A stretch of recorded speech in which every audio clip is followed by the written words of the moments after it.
Hi friends, welcome to my channel that is com.com। আমি শ্রেয়া চলে এসেছি আজকে একটা সুন্দর ভিডিও নিয়ে। তো আজকে এসেছি মেনলি বুক ফেয়ারে। দেখছো বুক ফেয়ারের এই গেট, এটা হচ্ছে 2 নম্বর গেট। আমি ঢুকেছিলাম 9 নম্বর গেট দিয়ে। 2 নম্বর গেটের এখান থেকে ভিডিওটা স্টার্ট করছি যদিও। তো চলো পুরো ভিডিওটা দেখতে থাকো আর আমার সঙ্গে থাকো। আমার ফেসবুক পেজ com.com এবং ইনস্টাগ্রাম প্রোফাইল Shreya_চক্রবর্তী23 এগুলো ফলো করতে ভুলো না। তো চলো পুরো ভিডিওটা দেখতে থাকো। আর ফার্স্টেই দেখাবো গিরবানের স্টলটা কোথায় আছে। 2 নম্বর দিয়ে ঢুকেই একদম ফার্স্টে একটা মোড় পড়বে, তার মোড়ের সেকেন্ড মোড়টাই হচ্ছে যেতে হবে। এই যে এখান থেকে ঢুকলাম, দেখে যাবে। হ্যাঁ, তো এইখান দিয়ে ঢুকলাম, ঢুকেই একদম 143। তো এইখান থেকে ঢুকে এই একটা মাঝখানে জাংশন টাইপের আছে,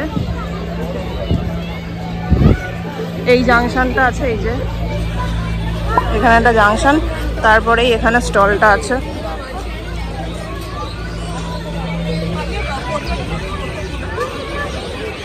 এই স্টল,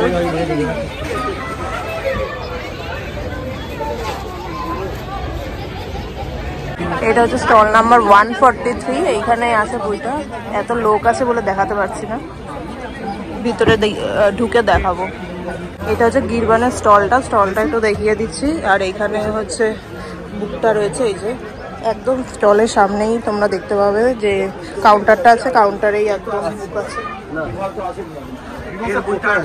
এটা হচ্ছে স্টলটা। এই বইটা নেতাজি সুভাষচন্দ্র বসু 1945 পরবর্তী বইটির কভারের নাম আছে। তো বিষয়টাও তাই, কভারের নাম থেকে অনেকটা পরিষ্কার। তো এই বইতে যেটা আমি করার চেষ্টা করেছি, এটা আমার বিগত প্রায় 5-6 বছরের ওপরের গবেষণা।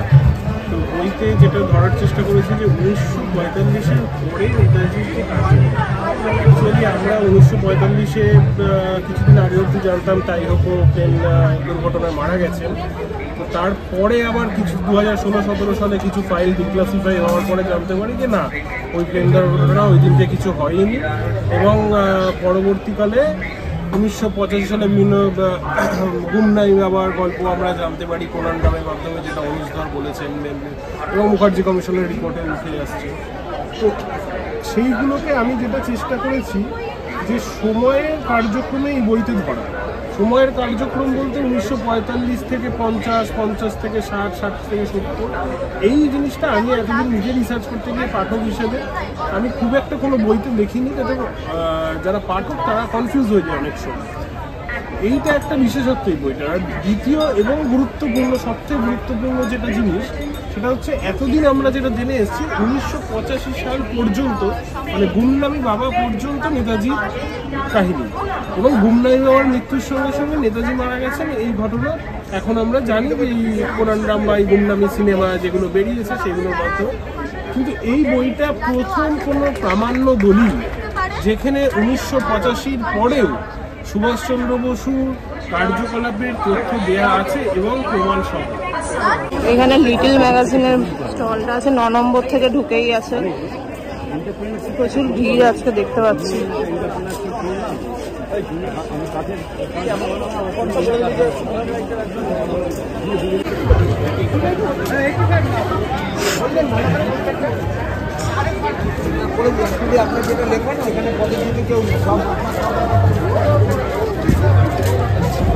বইমেলায় কিন্তু ভালোই ভিড় আছে আজকে, উইকেন্ড যেহেতু ভালোই ভিড়।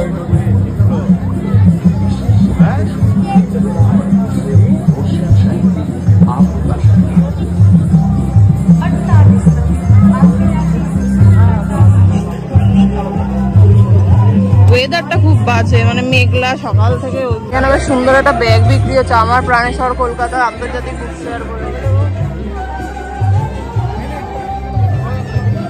এটা হচ্ছে গেট নাম্বার 6, আমাকে যেতে হবে গেট নাম্বার 2-তে। একটা গাইড হাউস করেছে এখানে, পাবলিশার বুক সেলার্স গাইড, যাই নাকি 5 নম্বরে এসে গেছি। এইদিকে যেতে হবে। বইয়ের স্টলে যেরকম ভিড়, খাওয়ার দোকানের ভিড়গুলো একটু দেখুন।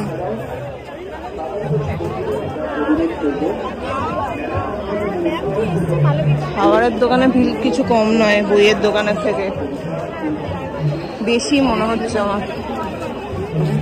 প্রচুর লোক আছে, প্রচুর।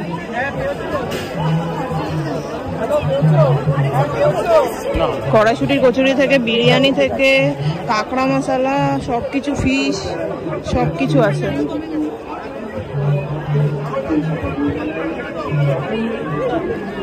এই সময় চলে সুজিত এসছে দেখি। এবার এদের 2023-এর একটা সিজন পার্ট অফ ইট খারাপ যাচ্ছিল, because day Bruyne as a midfielder, Haaland as a forward, কিন্তু এদের মধ্যে কোঅর্ডিনেশনের অভাবের ফলে এত ভালো টিম হওয়া সত্ত্বেও খারাপ। দেশে দেখুন কত লাইন পড়েছে।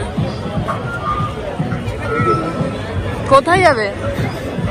কোন দিকে যাবে?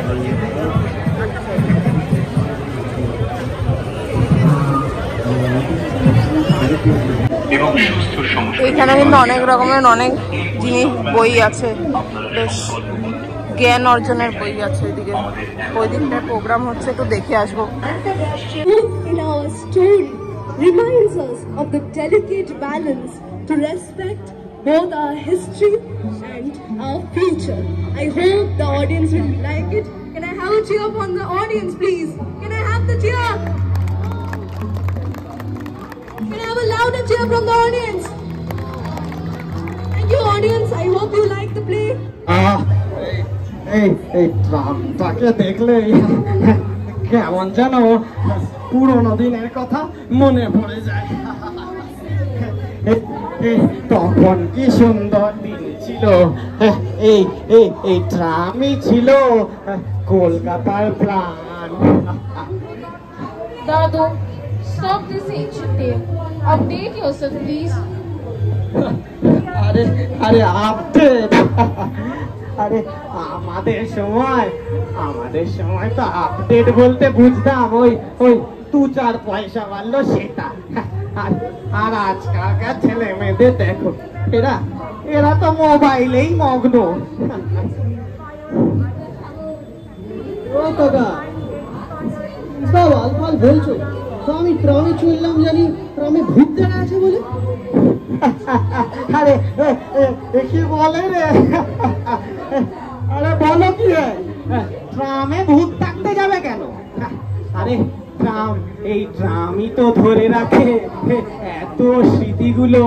যদি তোর ডাক শুনে কেউ না আসে, তবে একলা চলো রে, তবে একলা চলো, একলা চলো, একলা চলো, একলা চলো রে। এখন এখানে বিক্রম আর সোহিনী এসছে। এখন আমরা ইকুয়ালিটিতে, তাও আমি তোকেই বলি। না তুমিই বলো আগে। বল না, বল। আমরা এখন আবার পুরুষ মানুষ, ও তো ভালো কথা বলে, তো আমি শিখে নেবো একটু। ও বলবে, আমি শুনবো, তারপর আমি বলবো। যে কোনো একটা মানুষ আমার জীবনে আসবে বলে আমি বিশ্বাস করি, যে আমার সব থেকে সরল ট্রেন করে থেকে দেওয়া যাবে বলে আমি বিশ্বাস করি।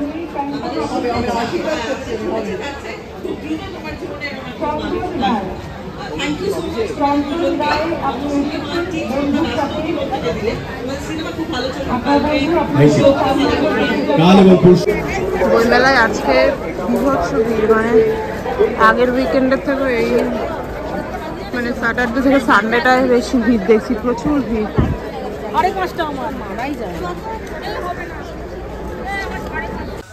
আজকের এই ভিডিওটা, মানে বইমেলার এই ভিডিওটা এখানেই শেষ করছি। তোমরা কিন্তু আসলে অবশ্যই 9 নম্বর গেট দিয়ে যারা বাসে আসছো তারা ঢুকতে পারবে। আর বাসের এখানে অ্যানাউন্সমেন্ট হয়, তাই সব জায়গা থেকে বাস এখানে আসছে। আর গাড়ি তো যে কোনো গেট থেকে বেরোলেই তোমরা পেয়ে যাবে, যে কোনো অ্যাপ তোমরা পেতেই পারবে। আর এই ভিডিওটা এখানেই এন্ড করছি। ভিডিওটা ভালো লাগলে অবশ্যই লাইক, শেয়ার অ্যান্ড চ্যানেলটা সাবস্ক্রাইব করতে ভুলো না। এটা গিরিবানের স্টলটা ছিল, তোমাদের সব কিছু শেয়ারই করেছি। যদি কেউ বইটা কেনো, পড়ে অবশ্যই তোমরা তোমাদের রিভিউ শেয়ার করতে পারো। তো আজকের জন্য ভিডিওটা এখানেই এন্ড করছি। টাটা।